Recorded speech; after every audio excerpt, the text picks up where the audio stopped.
Bonjour à tous et bienvenue dans ce nouvel audio. Aujourd'hui, nous allons parler d'un sujet pas encore abordé, qui est la richesse et le pervers narcissique ou la perverse narcissique.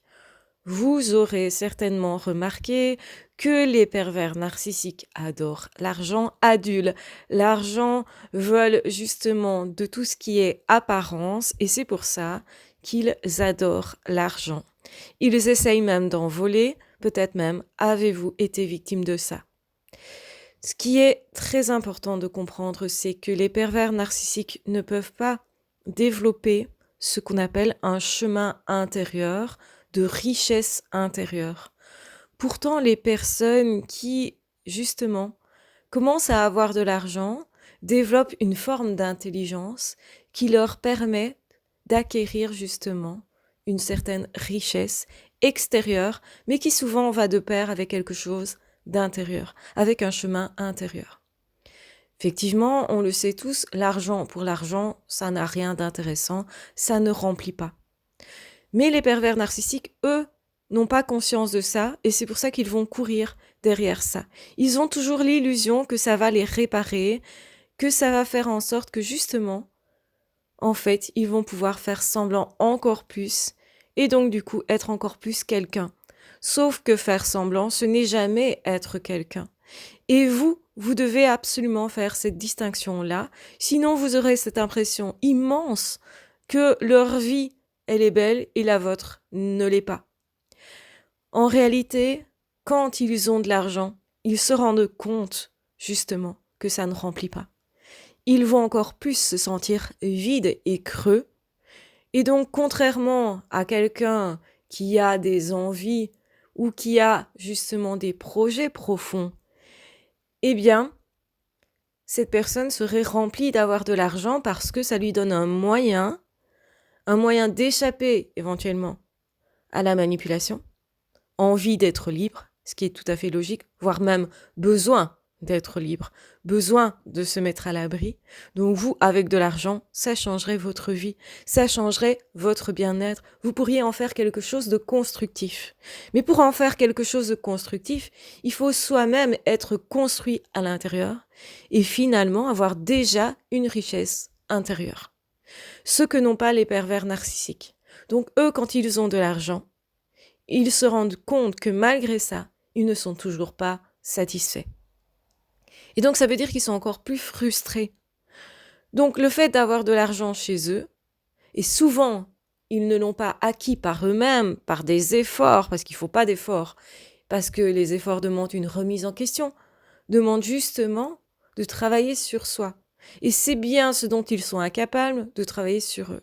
À l'inverse de vous, je le rappelle, votre richesse intérieure, elle est bien réelle, elle est bien là. Et si vous vous reconstruisez au niveau aussi économique, parce que parfois on a vraiment besoin de ça, et bien sûr qu'on a pu en pâtir à ce niveau-là, ça peut être très difficile à vivre, mais ne vous laissez pas désarçonner parce que vous avez toujours l'essentiel qui est à l'intérieur de vous.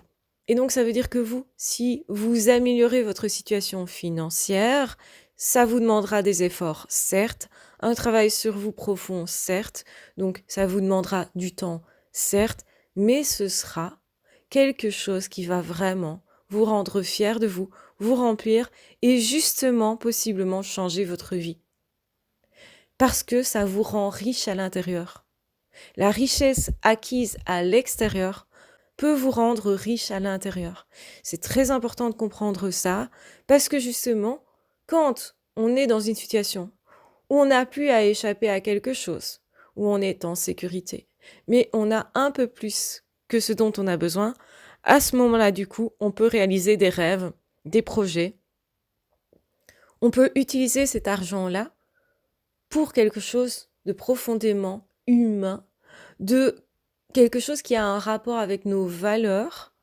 Donc, autrement dit, on va pouvoir le goûter, on s'en sentira honoré. Donc, l'argent n'a pas la même valeur en fonction de qui possède cet argent. Ce n'est pas l'argent qui est mauvais ou bon, c'est dans les mains d'une personne ou d'une autre personne. il n'a pas la même fonction et donc pas la même valeur. Il faut absolument comprendre ça parce que si vous ne comprenez pas ça, vous allez dire l'argent est mauvais, du coup, vous allez vous tenir éloigné de l'argent et possiblement rester prisonnier de l'emprise. Parce que parfois, il faut de l'argent pour en sortir. Et c'est parfois même ça le défi. Prenez-le aussi comme un défi. Pourquoi ça? Parce que ça vous permettra de voir que vous pouvez évoluer là-dedans aussi. Autant c'est compliqué de voir qu'on peut apprendre à sortir de l'emprise, à contrecarrer les manœuvres de manipulation, plutôt que de penser qu'on est forcément coincé là-dedans. Eh bien, c'est exactement de la même façon qu'on peut se dire que avec plus d'argent, on peut se libérer. Et ils vont tout faire pour vous coincer. Et en fait, se libérer, ça demande de dépasser des peurs.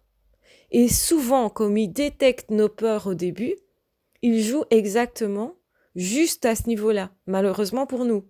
C'est-à-dire qu'ils vont nous coincer exactement là où on croit ne pas pouvoir agir, ne pas pouvoir faire, ne pas pouvoir être. Et que donc ça demande un dépassement de soi, et donc un vrai travail intérieur pour sortir de l'emprise.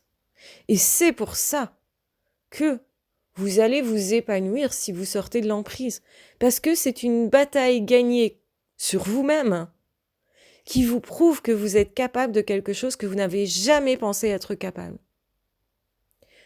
Donc vous développez des capacités incroyables pour vous. Et donc ça veut dire que ça renforce vraiment la confiance en vous. Que ça vous montre par A plus B, par des faits concrets, que vous êtes capable de vivre plus que ce que vous avez toujours vécu. Et ça transforme la vie. Et donc c'est pareil au niveau de l'argent.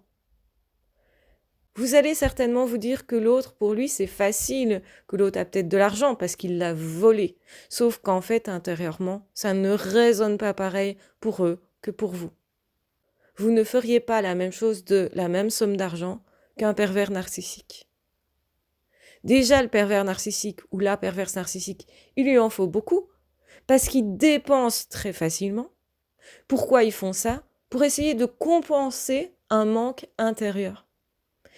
Et aussi parce que ça part d'une émotion mal gérée. Leur immaturité profonde fait qu'ils ne sauraient pas gérer vraiment l'argent et acquérir une vraie richesse intérieure. Alors que vous, c'est l'inverse. Et que tant que vous n'êtes pas conscient de vos aptitudes à ce niveau-là, vous n'allez pas les utiliser. Et c'est pour ça que je fais cet audio, pour que vous soyez conscient que l'argent, pour vous, pourrait être une bonne chose et pourrait vous aider à dépasser bien des peurs. Mais c'est compliqué. Parce que oui, se dépasser soi, dépasser des peurs qu'on a profondément ancrées, eh ben c'est se déconditionner et c'est finir par se convaincre de quelque chose avec lequel on n'était absolument pas convaincu. Justement, on a vécu d'une certaine façon et on n'était pas conscient qu'on pouvait vivre d'une autre façon. Et donc c'est pour ça que c'est important de lier le fait d'être riche extérieurement au fait d'être riche intérieurement. Parce que pour moi, les seules personnes qui méritent vraiment d'être riches, et quel que soit ce qu'on met derrière cette richesse, donc on ne mettra pas forcément la même quantité d'argent en fonction de où on vit, qui on est, comment on a grandi et ce qu'on pense, parce que c'est très subjectif. Mais pour moi, une personne mérite d'être riche à partir du moment où elle est riche intérieurement. Parce que si ces personnes qui sont des belles personnes devenaient riches, ça voudrait dire qu'ils auraient enfin des moyens d'action supplémentaires pour changer leur vie, leur entourage et en réalité le monde. Parce que ce qu'on fait dans notre vie se voit aussi à l'extérieur et inspire les autres et donc change le monde par ricochet, même quand on n'en a pas conscience. Donc plutôt que de considérer que l'argent est mauvais, considérez que l'argent est un révélateur de qui est la personne qui le détient. Parce qu'effectivement, une personne mauvaise, telle les pervers narcissiques, que ce soit des hommes ou des femmes, en feront quelque chose de mauvais. Ils vont se mettre au pouvoir, ils vont utiliser ça justement pour diriger, pour contrôler encore plus les autres, pour justement leur faire plus de mal, de tort, et pour faire semblant encore plus d'être une belle personne. Autrement dit, pour duper encore plus les autres, pour mentir encore plus. Et intérieurement, par contre, ils vont avoir un contre-coup qui est, oui, je brille très fort à l'extérieur, mais ça montre encore plus mon vide intérieur. Voilà ce qu'ils vivent réellement. Ça, c'est la réalité. Généralement, les personnes qui sont victimes des pervers narcissiques font vraiment le quiproquo, ils sont dupés par les apparences. Celui-là, il a facile, t'as vu sa vie, il a une belle maison, il a une copine, un copain, etc. Donc, en fait, on a l'impression qu'ils ont ce qu'on n'a pas. Sauf qu'en réalité, si on avait ce qu'ils ont, et même qu'une petite partie, on serait beaucoup plus heureux qu'eux. Et même sans rien avoir de ce qu'ils ont, en apparence, on a déjà plus, parce qu'on a notre intériorité, parce qu'on sait vraiment se remettre en question. Vous minimisez très certainement le fait que l'intériorité est vraiment essentielle. Et en réalité, c'est toujours ce qu'il nous reste. Qu'on ait de l'argent ou non, qu'on ait les apparences ou non, ce qui est important, c'est ce qu'on vit à l'intérieur et ce qu'on est, qui l'on est à l'intérieur. Et généralement, si vous réfléchissez bien, ce que vous cherchez profondément, c'est à être quelqu'un, c'est à être à l'intérieur et non pas à paraître. Parce que ça n'a aucune valeur de paraître si ce n'est pas en rapport avec qui l'on est profondément. Et donc oui, j'espère que vous aurez tout ce qu'il faut pour pouvoir vous réaliser et pour que votre extérieur corresponde enfin à ce qu'il y a à l'intérieur. Parce qu'en fait, ce dont souffre la victime, ce n'est pas forcément de ne rien avoir, mais c'est plutôt d'être intérieurement très riche et de ne pas pouvoir le manifester dans sa vie à l'extérieur. Sauf que c'est qu'une question de temps. Et qu'en réalité, vous êtes toujours beaucoup plus loin qu'un pervers narcissique ou qu'une perverse narcissique. Mais quand vous comparez, vous n'avez pas cette impression. Et la différence, c'est que vous regardez que la façade, en fait.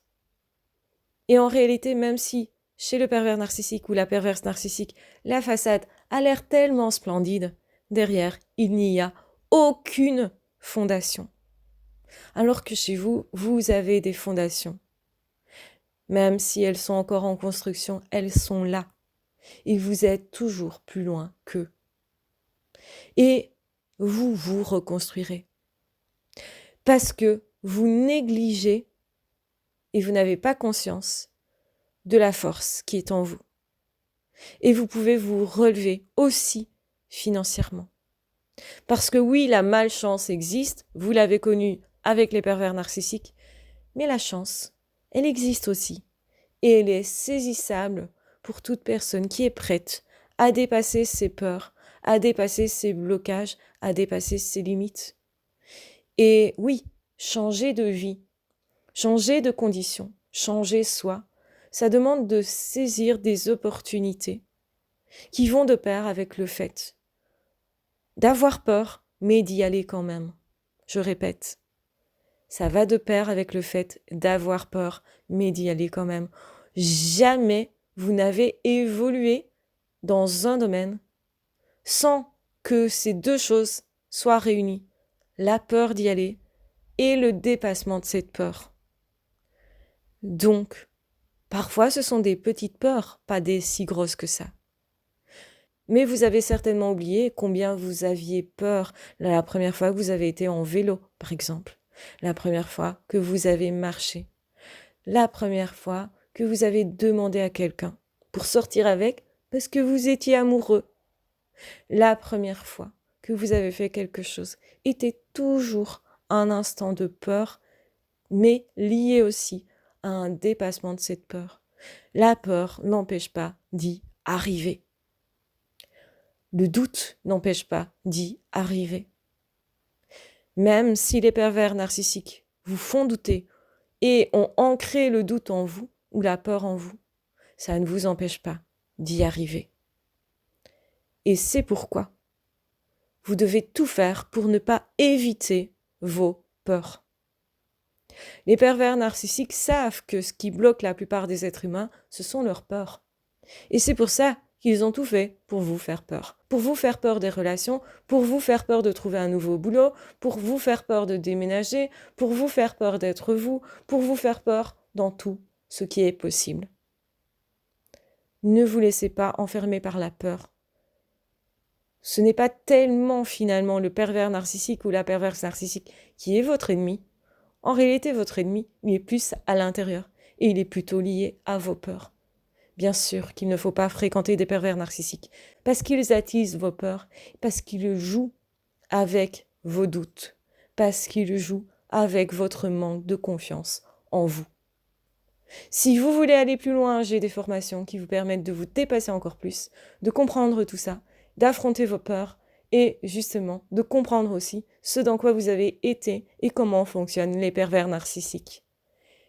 Ça vous permettra aussi de comprendre mieux comment vous fonctionnez-vous, particulièrement si vous êtes surdoué, j'ai aussi des formations pour ça, pour vous comprendre, pour vous dépasser, pour vous épanouir, pour oser faire et surtout pour comprendre que vous avez tout ce qu'il faut déjà aujourd'hui pour transformer votre vie. Je vous embrasse bien fort, je vous aime très fort, prenez bien soin de vous. Ah, ciao, bye bye.